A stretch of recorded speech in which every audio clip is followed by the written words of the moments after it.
Hello, family. How are you doing today? Here's another day at the end of the day. I like to come and talk with you about my day. Hopefully, I have some nuggets that I would like to share with you from the day, of course. Ooh, I need to be able to see. Okay.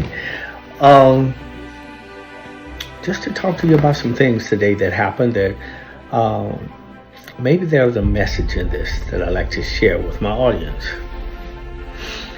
Well, again, I was speaking with a student today, and this student was sent to me. They were really supposed to have been sent to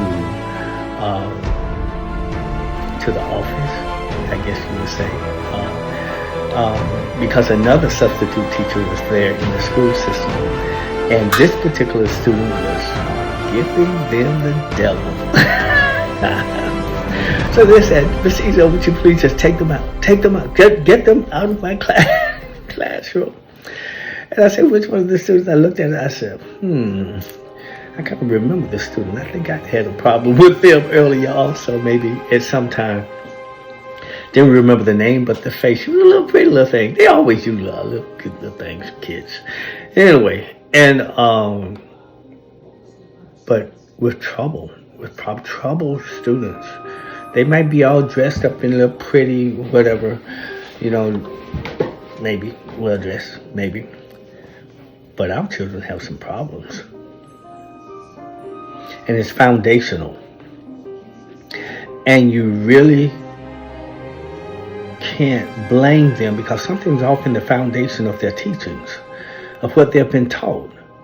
So they're acting in the way that they were taught. And the foundational points that have been given to them is just not good for developing a community or any type of organization that is going to come together. No, these are divisive things that have been taught to our children.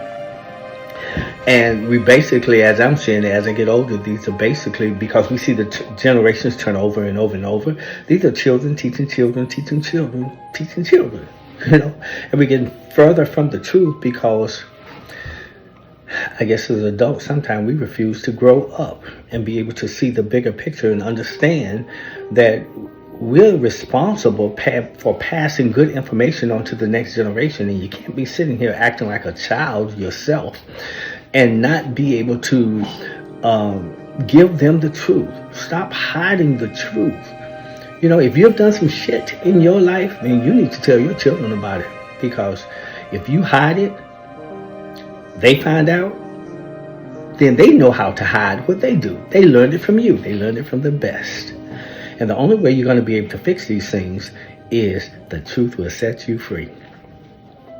So, our children are sometimes dealing with issues and things that have been passed to them by their parents.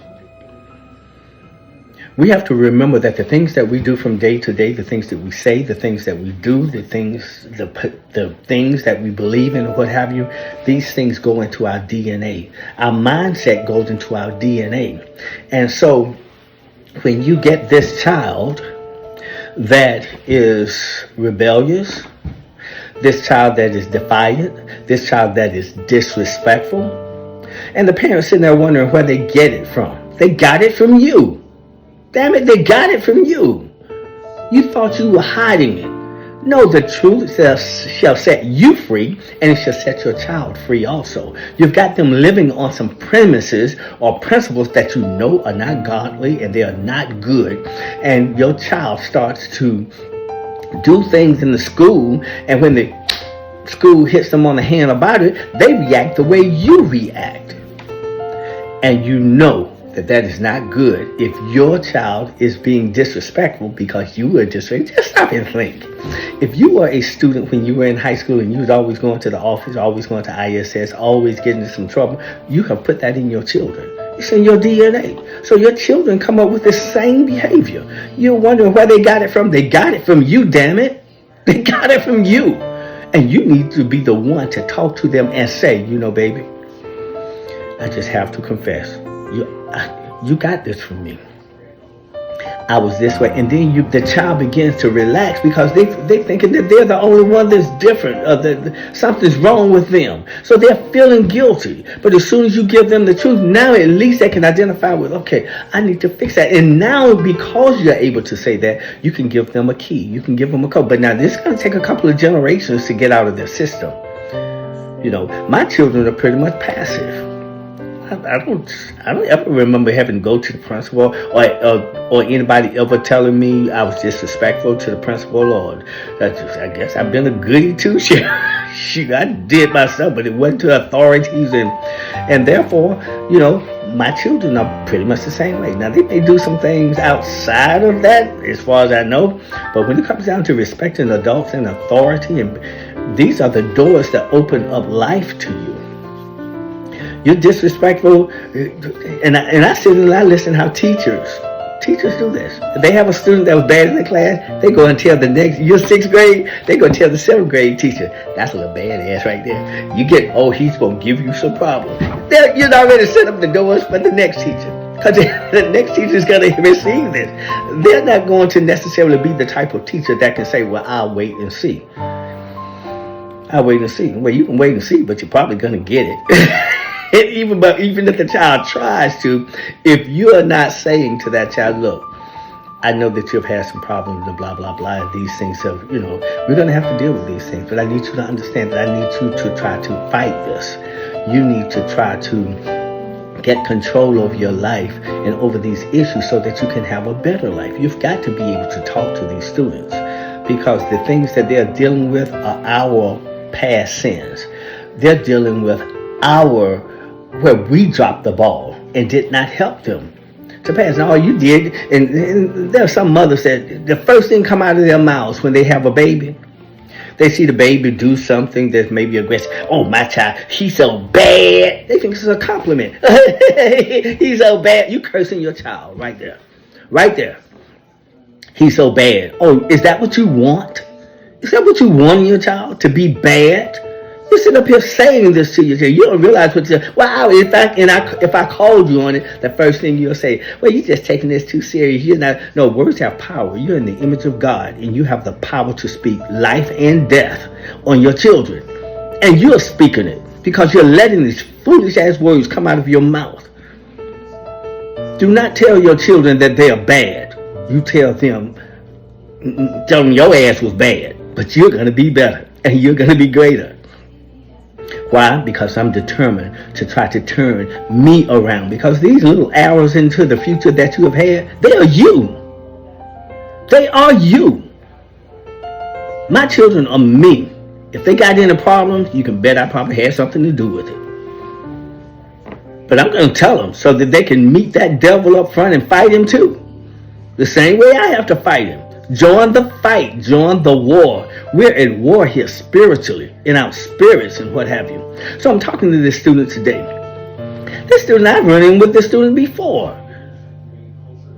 And I saw, disrespectful, just talking and talking back to the teacher. Well, she had no business talking to me like that. She was loud at this, and I got her back. Her attitude is all wrong. And if she does that to me, I'm going to do it to her. She has no respect. And she got that from somewhere.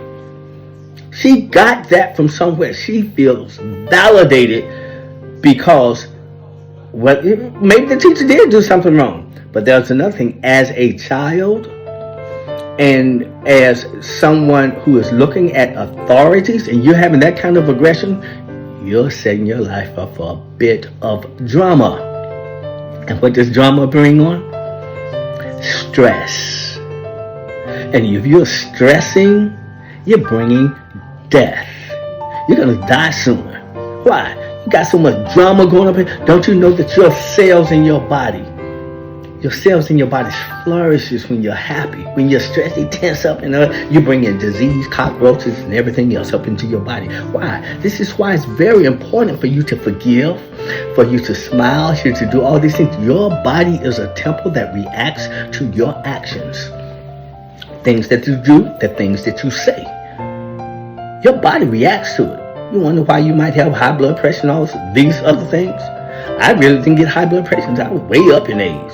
I had some family members that probably got it early, which lets me know it's been at the door. But I changed my eating. I stopped eating every God-forsaken thing. There are some things that God just said that we kick to the door. Oh, just pray over it. Well, pray over some poison, okay? But there are some things, if you believe in the scriptures, that it said these things are unclean to you. I haven't had a piece of pork, as far as I know, unless somebody hid it from me and stuck it in some of my food.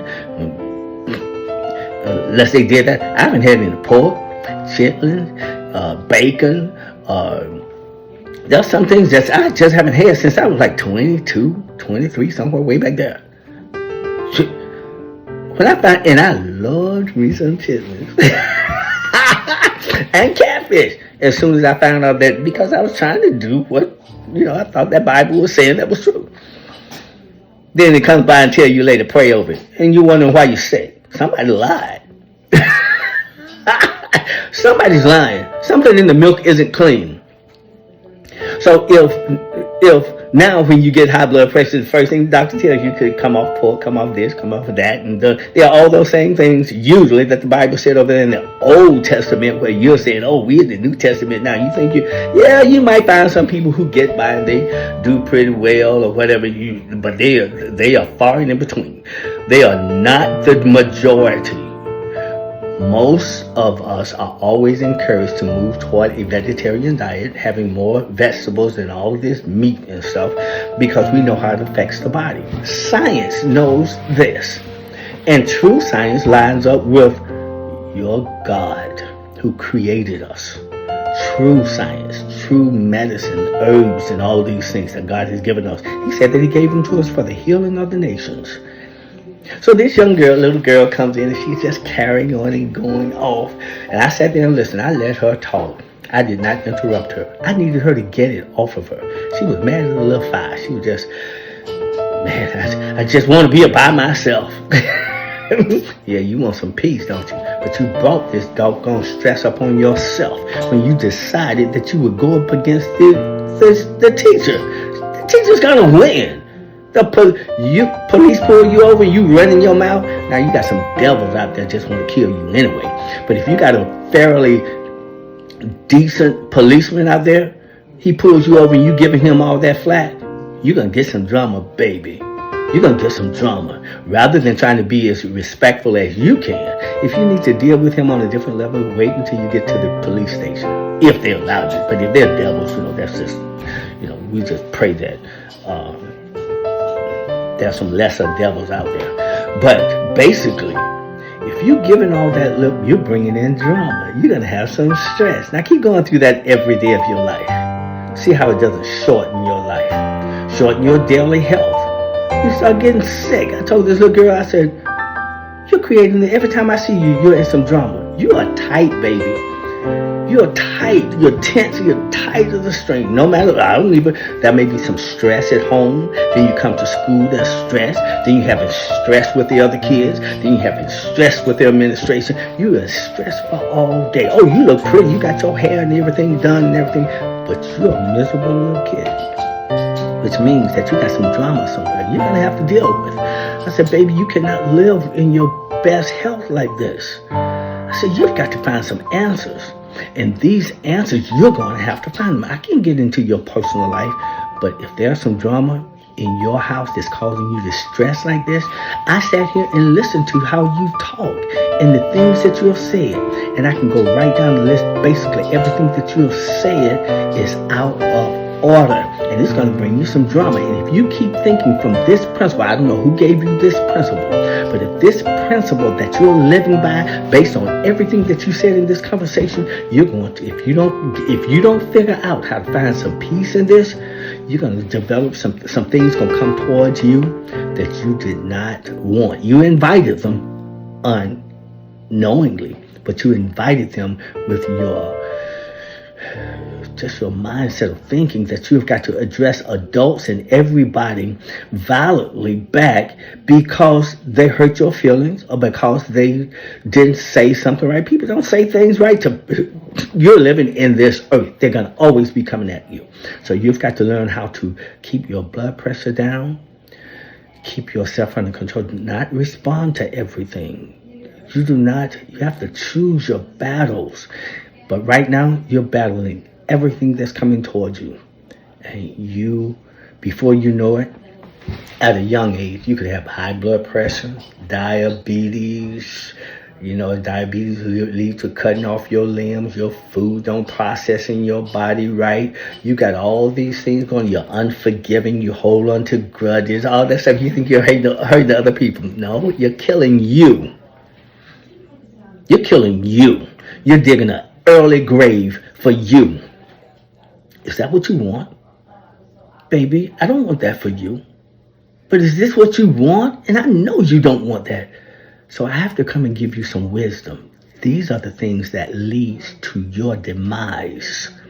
You need to think about yourself and learn to love you for a while. Love you so that this stuff does not take over your body and give you poor health. Think about the talents and the things that God has put in you. Concentrate on these things. She said, I'm a dance. I like to dance. I said, focus on your dance. Take that negative behavior and go and use it to create something beautiful. This is what you've got to do. But right now, you're creating drama, stress in your life, and you're tight as a tightrope. I can imagine what you must be feeling like. But this is controllable by you. Let it go. Breathe. You can't live like this, baby. You can't live like this. You're inviting sickness into you, into your DNA to pass on to your children. Is that what you want? These are the arrows, our arrows into the future. We must stop, think, and start arming our children with ammunition of peace.